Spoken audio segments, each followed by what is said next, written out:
नमस्कार। आज 19 मई थी। आज अपन को चारों ट्रेड के अंदर जो हमने 4 ट्रेड लिए थे बैक टू बैक सब में लॉस बुक किया। उसके बाद हमने कोई काम नहीं किया।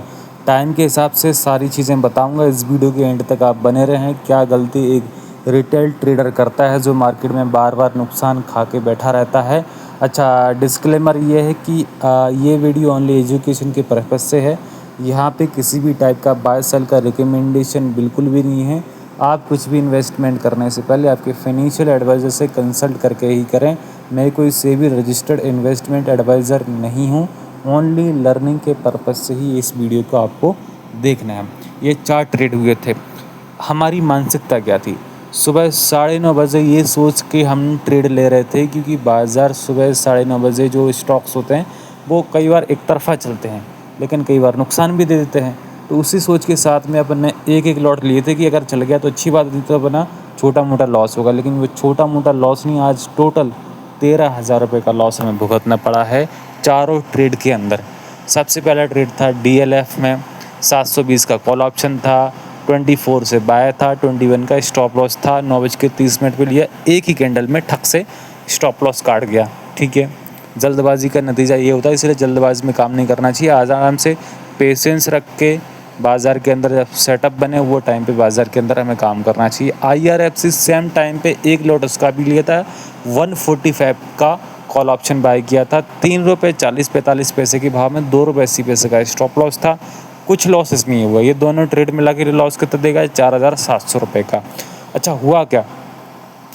एक ही साथ में दोनों ट्रेड लिए। ये जो अपन ने जो IRFC का कॉल ऑप्शन लिया था, 2 दिन से IRFC तगड़ा भाग गया था। तो मन का सोच ये था कि 2 दिन से लगातार भाग रहा, आज भी तगड़ा भागेगा। कल जो हुआ उससे आज का कोई लेना देना नहीं है। आज अलग है, कल अलग है। हर दिन का मूवमेंट अलग होता है। ये सोच के साथ में, ये मानसिकता के साथ में काम नहीं करना। आज की बाज़ार की दिशा कैसी है वो चीज़ पे हमें ध्यान देना। 2-4 दिन से शेयर भागता है तो एक आध दिन उसमें प्रॉफिट बुकिंग आती है, ये नॉर्मल बात है। अच्छा, अब यहाँ पे मैं चार्ट के माध्यम से आपको दिखा देता हूँ। टोरेंट फार्मा भी अपन ने तीसरा ट्रेड था अपना, 84 के आसपास बाय किया, 79 का स्टॉप लॉस दिया। इसमें भी अपना 3-4 हज़ार का लॉस हुआ। आइसर मोटर आखिरी ट्रेड था। आइसर मोटर में 84 से अपना बाय था, 5 लॉट 175 का एक लॉट पड़ता है। इसमें भी अपना लॉस बुक हुआ, लगभग 3-4 हज़ार रुपये का लॉस इसमें बुक हुआ है। 4, 8, 12, हाँ, इसमें लगभग 4-4.5 हज़ार के आसपास का लॉस बुक हुआ। सबके चार्ट के माध्यम से आपको एनालिसिस करके बताता हूँ क्या बार बार वहाँ पे मिस्टेक्स अपन को देखने को मिली है। सबसे पहले DLF की बात करेंगे।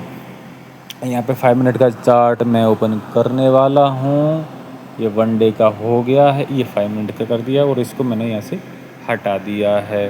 ठीक है, यहाँ पे आप देख सकते हैं ये जो कैंडल है, ये वाली कैंडल में कन्फ्यूज़न क्रिएट होता है कि अप ट्रेंड है। अप ट्रेंड में ही बड़े लोग, ऑपरेटर लोग रिटेल ट्रेडर को ठोकते हैं, ठीक है, मारते हैं। तो यहाँ से लोगों ने सोचा कि अप साइड का ट्रेंड है, बाय कर लेते हैं। एक ही कैंडल में स्टॉप लॉस ठोक गया भाई साहब, क्योंकि एक लॉट 825 का आता है। 3 पॉइंट में कितने हो जाते हैं? 8, 16, 2400 रुपये जाते हैं भाई साहब। तो छोटा जिसने स्टॉप लॉस लगाया उसका स्टॉप लॉस ठोक गया। उसके बाद वापस से ऊपर भाग गया, नीचे नहीं आया। थोड़ा रुक के अगर काम करता तो शायद काम हो जाता। जल्दबाजी के चक्कर में ये चीज़ें हुई है। IRFC कॉल ऑप्शन देख सकते हैं। तो ये क्या था, सुबह रॉकेट जैसे भागा, देख सकोगे। ये 2 दिन कैंडल में भुक करके तेज़ी से भाग गया। अपन ने ये वाली कैंडल पे एंट्री ली और अपना एक ही कैंडल में खटाक से स्टॉप लॉस ठोक गया। सुबह से रॉकेट जैसा भगता है, कुछ भी हो सकता है। बड़ा प्रॉफिट भी दे सकता है, नहीं तो ऐसे लॉस भी आपको दे सकता है। इसलिए प्रॉपर सेटअप के साथ में काम करना। भले प्रॉफिट 200 का हो, 500 का हो, नुकसान तो नहीं होगा ना। कम से कम नुकसान से बचेंगे अगर सेटअप पे तरीके से, नियम से काम करेंगे तो कम से कम नुकसान से बचे रहेंगे। भले प्रॉफिट कम होगा या प्रॉफिट ना भी हो तो कम से कम नुकसान तो नहीं होगा। टोरेंट फार्मा का कॉल ऑप्शन चेकआउट कर लेते हैं। अपन यहाँ पे 3,300 कॉल ऑप्शन है। ये जो कॉल ऑप्शन है, अपन ने इसमें ये वाली कैंडल में एंट्री ली थी, ये वाली कैंडल में एंट्री ली, ये वाली कैंडल में 10 बजे एंट्री ली थी अपन ने एंट्री ली। अच्छा, उसके पहले ये काफ़ी अच्छा भाग गया था 64 से, और ये एक ब्रेकआउट का टाइम था 77 का। 77 से ये 85 तक गया। यहाँ तक अपना कुछ काम हो सकता था।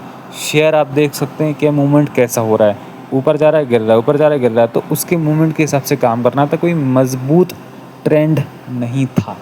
तो उसमें क्या हुआ कि अपन ने बाय किया वहाँ से और अपना जो कि है यहाँ पे एक ही बार में स्टॉप लॉस खा गया, अपना लॉस हो गया क्योंकि अपना पोजीशन साइज़ बड़ा था। बड़ा क्वांटिटी लेते हैं तो तेज़ी से भागता है, तेज़ी से करता है, लॉस प्रॉफिट भी बड़ा होता है। क्वांटिटी कम रहेगी, लिमिटेड लॉट रहेंगे तो वहाँ पे क्या होता है, कितना भी ऊपर नीचे हो लॉस लिमिटेड होता है, कम दिखता है तो टेंशन नहीं होती। लेकिन क्वांटिटी ज़्यादा रहती है ना तो स्टॉप लॉस छोटा लेना पड़ता है, फिर स्टॉप लॉस खा के भाग जाता है। इसलिए हमेशा पोजीशन साइज़ को मैनेज करके चलना होता है। उसके बाद देखो आज बाज़ार ही गंदा था, सारे स्टॉक्स में वॉलेटिलिटी छाई रही जो जो हमने लिए। बाकी कुछ स्टॉक्स में ज़ोरदार मूवमेंट हुआ, लेकिन हमने जो लिए उनमें साला ये गंदी चीज़ें हो गई। ठीक है, अब उसके बाद क्या हुआ, इस वीडियो को पूरा एंड तक एनालिसिस को आप समझो। क्या गलती एक रिटेल निवेशक इंट्राडे में काम करने वक्त करता है। Eicher motor hand to hand लेना, उसके बाद जैसे स्टॉप लॉस हिट हुआ उसके 2-5 मिनट के बाद तुरंत इस मार्केट देखा फिर नया लिया। ऐसा नहीं कि आराम से वेट करें, सेटअप बनने दें फिर लें, नहीं, क्योंकि वहाँ पे इमोशंस सब ख़त्म हो जाते हैं। ये देखो आप, सुबह बहुत मजबूत ट्रेंड था इसका। ठीक है, अपन ने इसमें 84 में लिया था, यहाँ कहीं पे 10:50 के आसपास लिया था। ये वाली कैंडल पे अपन ने यहाँ पे इसको लिया था। ठीक है, अपने लेने के बाद एक आध 2 पॉइंट ऊपर ज़रूर गया था, लेकिन आप यहाँ पे देख सकते हैं ये इसका हाई है 93 का और ये इसका लो है, काफ़ी टॉप से भाग गया था। ना कोई मजबूत ट्रेंड था कि धीरे धीरे अप साइड जा रहा है, एकदम से भगा हुआ है, एकदम से भगा हुआ है। स्टॉक गिरता ही है 70% चांसेस में। अब यहाँ पे रुका हुआ है भाई सब। अब देखो थोड़ा मानसिकता आप समझो, मन को ऐसा लगा मजबूत है, ऑटो स्टॉक भाग रहे हैं तो भाई साहब वो अलग स्टॉक था बजाज ऑटो का, वो भागा, वो मजबूत था, वो अलग था, ये अलग है। एक ही सेक्टर में सब भागेंगे, ये बेवकूफ़ी है ना। एक सेक्टर में एक भाग रहा है तो इसका मतलब ये नहीं कि दूसरा भी भागेगा। ये चूतियापंती ही, इसी वजह से बाज़ार के अंदर नुकसान होता है। जिस स्टॉक में काम कर रहे हैं वो स्टॉक्स का हमें मोमेंटम चेकआउट करना होता है। अब यहाँ पे देखो, ना तो इसने हाई ब्रेक किया, ना कोई ब्रेकआउट दिया, ना कोई अपसाइड का ट्रेंड बनाया। अपन ने बिना ये सब चीज़ें, केवल ये मन की धारणा को सोच के अपने लिया कि भागेगा यहाँ पे। ठीक है, ये सोच के ले लिया, ना कुछ सेटअप, ना कुछ नियम, खाली सोच से मार्केट नहीं चलता उम्मीद से। अपना यहाँ पे स्टॉप लॉस खा गया, ये वाला ब्रेकआउट नीचे का दिया, गिर गया, थोड़ा रुका, फिर ये वाला ब्रेकआउट नीचे का दिया, गिर गया। पोर्ट में अपना काम हो जाता है, क्योंकि बाद स्टॉक भागे या गिरे उससे कोई मतलब नहीं। जब सेटअप बना तब काम करना। ट्रेंड रिवर्सल होते हैं, अप साइड जो जा रहा होता है वो डाउन साइड भी आता है। तो ट्रेंड मार्केट में दिन भर में 1 बार 2 बार 3 बार भी ट्रेंड स्टॉक्स के अंदर बन सकते हैं। पहले कुछ और ट्रेंड हो सकता है, बाद में कुछ और ट्रेंड हो सकता है। ट्रेंड कभी भी बदल सकता है, हमें उसी हिसाब से बदल जाना है। इस वीडियो में इतना ही, कल अगले वीडियो में मिलते हैं, इसलिए चैनल को सब्सक्राइब करके बेल आइकन को प्रेस करना मत भूलो। धन्यवाद।